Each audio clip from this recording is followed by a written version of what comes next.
Blood line last week ராண்டி ஆர்டனை பிறந்தாங்க. இந்த week அவரோட டேக் பார்ட்னரை பிறந்தாங்க. அது ஏன் எல்ஏ நைட்க்கு யூஎஸ் டைட்டில் மேட்ச் செட் ஆச்சா இல்லையா? அப்புறம் பெய்லி அண்ட் நயா ஜாக்ஸ் சண்டைக்கு மத்தியில் நம்ம மிஸ் மணி இந்த பேங்க் டிஃபனி ஸ்டாடன் மாட்டிக்கிறாங்க. இதை பற்றிலாம் டீட்டெயிலாக பார்க்க தான் இந்த video. Welcome to wrestling pitch. Show open பண்ணுறது நம்ம கோடி ரோட்ஸ் தான். ராண்டி ஆர்டன் என்னோட ஃப்ரெண்டு மட்டும் இல்லை, அவர் என்னோட மென்டாரும் தான். அவர் இல்லைனா நான் இந்த இடத்துல ஒரு WWE சாம்பியனாக இருக்கிறதுக்கு வாய்ப்பே இல்லை அப்படின்னு சொல்கிறாரு. ஆனால் அவர் என் கண்ணு முன்னாடி இந்த பிளட் லைன் அடிச்சு போடும்போது என்னால் ஒன்றும் பண்ண முடியலேன்னு ஒரு கில்ட் எனக்கு இருக்குது. ராண்டி ஆர்டனே எனக்காக சென்டிமெண்ட்டாவோ இல்லை கில்ட்டெல்லாம் ஆகாதான் தான் சொல்லுவார். ஸோ நான் இதெல்லாம் கடந்து தான் போக போகிறேன்னு சொல்லிட்டு கேமரா பார்த்துட்டு சோலோ சிக்காவட்ட பேசுகிறாரு. நீ உன்னோட என்ஃபோர்ஸருங்கிற பேரை கலைச்சிட்டு ட்ரைபிள் சீஃப் ஆக ட்ரை பண்ணுற எல்லா முயற்சியும் நான் பார்த்துட்டு தான் இருக்கேன். ஆனால் நீ என்ன பண்ணாலுமே நான் தான் இன்னும் WWE சாம்பியனாக இருக்கேன் அப்படின்னு சொல்லிட்டே இருக்கும்போது நம்ம கிரேசன் வாலரும் ஆஸ்டின் தியரியும் இன்டர்ஃபியர் பண்ணுறாங்க. கிரேசன் வாலர் என்ன சொல்கிறாருன்னா, ஆஸ்டின் தியரிக்கு வந்து மூஞ்சி உடஞ்சிருக்கிறதுக்கு முக்கிய காரணமே நீ தான், உன்னால தான் அவர் ஜேக்கப் ஃபாட்டிக்கிட்ட அடி வாங்குறாருன்னு சொல்கிறாரு. கோடி ரோட்ஸ் அது உண்மை இல்லைன்னு சொல்கிறாரு.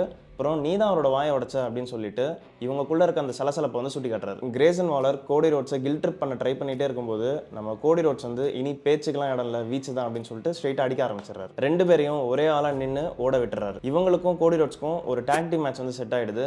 இப்போ கோடி ரோட்ஸ் ஒரு டாக் டீம் பார்ட்னரை தேடி ஆகணும். கொஞ்ச நேரம் கழிச்சு ஒரு பிளட் லைன் செக்மெண்ட்ல சோலோ சிக்காவா என்ன சொல்றாருன்னா, லாஸ்ட் வீக்கே கோடி ரோட்ஸ் கூட ஜோடி போட்டவங்களுக்கு என்னாச்சுன்னு தெரியும். ஸோ இன்னைக்கு அவர் கூட யாரை டேக் பண்ணுறானோ அவன் எவனா இருந்தாலும் வெட்டுவேன் அப்படிங்கிற மாதிரி ஒரு ப்ரோமோ கட் பண்ணுறாங்க. ஸோ மெயின் ஈவென்ட் டைம் கோடி ரோட்ஸோட பார்ட்னர் யாருன்னு பார்த்தா நம்ம கெவின் ஓவன்ஸ் தான். செம்ம மோட்டிவேட்டடாக அவங்க ரிங்குக்கு போகிறாரு அண்ட் செம்ம குவாலிட்டியான ஒரு மேட்ச் தந்தாங்க. லாஸ்ட்டில் ஆஸ்டின் தியரும் வாலரும் அவங்களுக்குள்ளே ஒரு ட்விஸ்ட் ஆகிக்கிறாங்க. இந்த கேப்பில் வந்து நம்ம கோடி ரோட்ஸ் டீம் வந்து மேட்ச் வின் பண்ணிடுறாங்க. அண்ட் ஒரு சில நிமிஷத்துலேயே சொன்ன மாதிரி சோலோ சிக்காவோட மியூசிக் ஹிட் ஆகுது. சோலோ சிக்காவா அண்ட் டோங்கோ பிரதர்ஸ் வந்து ரிங்குக்கு வராங்க. அண்ட் கோடி ரோட்ஸும் கெவின் ஓவன்ஸும் ஸ்டார்டிங்கில் அவங்கள பொழந்து எடுக்கிறாங்க. அண்ட் எப்பயும் போல் நம்ம ஜேக்கப் ஃபாட் வந்து கண்ட்ரோல் எடுத்துக்கிறாரு. அண்ட் கெவின் ஓவன்ஸ் வந்து போட்டு வச்சு செஞ்சு விட்டுறாரு. ரிங் கார்னரில் கெவின் ஓவன்ஸ் வச்சு 4 சமம் ரெக்கிங் பால் போடுறாரு. அப்புறம் டாப் ரோப்ல இருந்து ஒரு டைவை வைக்கிறாரு. கோடி ரோட்ஸ்க்கு அனௌன்சர் டேபிள் மேலே ஒரு பவர் பாம் போடுறாரு சோலோ சிக்காவா. அப்புறம் கெவின் ஓவன்ஸ்க்கு சேரை வச்சு நெக்க உடைக்கிறாரு நம்ம டொமோட்டோங்கா. பிளட் லைன் மறுபடியும் மரணமாக நிற்கிறாங்க. அண்ட் வாரம் இவங்க பண்ணுறது எல்லாமே ரிப்பீட்டேட்டிவாக இருந்தாலுமே இவங்க வந்து சொன்னால் செய்வாங்க. அண்ட் இவங்க வந்து ரொம்ப பவர்ஃபுல்லான ஆளுன்றதை வந்து ப்ரூவ் பண்ணுற மாதிரி தான் இருக்குது எல்லா செக்மெண்ட்டும். கண்டிப்பாக செம்ம ட்ராக்கில் போயிட்டு இருக்காங்கன்னு தான் சொல்லணும். Logan Paul versus LA Knight US சாம்பியன்ஷிப்கான contract signing segment. Last week LA Knight பல மாதங்களுக்கு கழிச்சு ஒரு பேஷனட்டான ஒரு ப்ரோமோ கட் பண்ணுறாரு. அது லாஸ்ட் இயர் அவர் ஃபேன்ஸ் மத்தியில் எவ்வளோ ஹாட்டாக இருந்தாருங்கிறத வந்து ஞாபகப்படுத்துச்சு. LA Knight versus Roman Reigns match அப்போலாம் எல்ஏ நைட் வந்து ஜெயிக்கிறதுக்கு 50% கிட்ட சான்ஸ் இருந்த மாதிரி தான் ஒரு வைப் ஃபீல் ஆச்சு. ஆனால் அதுக்கப்புறம் எல்ஏ நைட்டுக்கு வந்து ஒரு நல்ல ஸ்டோரி லைன் வந்து அமையவே இல்லை.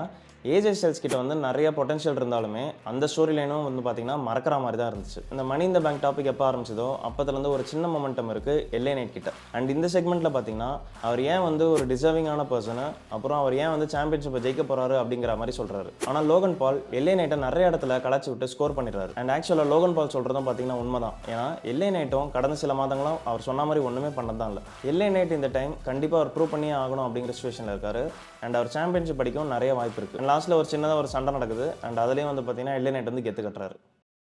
நெக்ஸ்ட் நயா ஜாக்ஸும் பெய்லியும் ஒரு லைவ் இன்டர்வியூவில் இருக்காங்க. பெய்லி நயா ஜாக்ஸை பார்த்து கடந்த 10 வருஷமா நீ ஒன்றுமே கற்றுக்கல அண்ட் மாறவும் இல்லை அப்படின்னு சொல்லிட்டு ஒரு கம்ப்ளைண்ட் வைக்கிறாங்க. அண்ட் சில வருஷத்துக்கு முன்னாடி என்னை நீ வந்து ஹர்ட் பண்ண, அது வந்து என் கெரியரே மாற்றுற அளவுக்கு இருந்துச்சு. அது நீ வந்து பிக்காகவும் ஸ்ட்ராங்காகவும் இருக்கிறதுனால கிடையாது.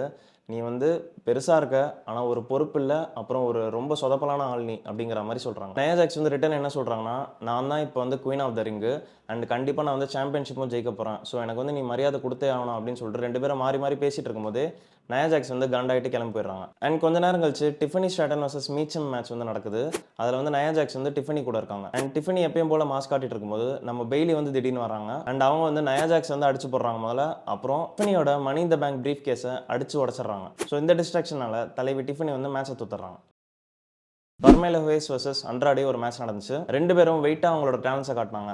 அண்ட் அண்ட்ராடேக்கு வந்து இந்த ஃபேன்ஸ் கிட்ட வந்து செம்ம சப்போர்ட் கிடச்சி பார்க்கவே ரொம்ப சூப்பராக தெரிஞ்சார். லாஸ்ட்டில் அண்ட்ராடே தான் இந்த மேட்சை ஜெயிக்கிறார். அண்ட் பியாங்கா பெலருக்கும் செல்சிக்கும் ஒரு ஷார்ட் மேட்ச் ஒன்று நடந்துச்சு. அண்ட் டேக் டீம் சாம்பியன்ஸ் வந்து பியாங்கா பெலருக்கும் ஜேட் கார்கிலுக்கும் வந்து ஒரு மேட்ச் செட் பண்ணிக்கிறாங்க. அண்ட் இதில் வந்து கண்டிப்பாக நம்ம பைப்பர் நிமெனும் செல்சி கிரீனும் இன்டர்ஃபியர் பண்ணுறதுக்கு நிறைய வாய்ப்பு இருக்குது. ஸோ இந்த வீடியோட எண்டுக்கு வந்தாச்சு. கண்டிப்பாக ஒரு டீசெண்டான ஷோ தான் இது. 4 out of 5 ஸ்டார்ஸ் கண்டிப்பாக தரலாம். ஸோ இந்த ஷோவில் உங்களுக்கு பிடிச்ச மொமெண்ட்ஸ்லாம் கண்டிப்பாக கமெண்ட்ஸில் சொல்லுங்கள். அண்ட் லைக் பண்ணுங்கள், ஷேர் பண்ணுங்கள், மறக்காமல் ரெஸ்லிங் பேஜுக்கு சப்போர்ட் பண்ணுங்கள். நெக்ஸ்ட் வீடியோவில் உங்களை பார்க்குறேன். தேங்க்ஸ்.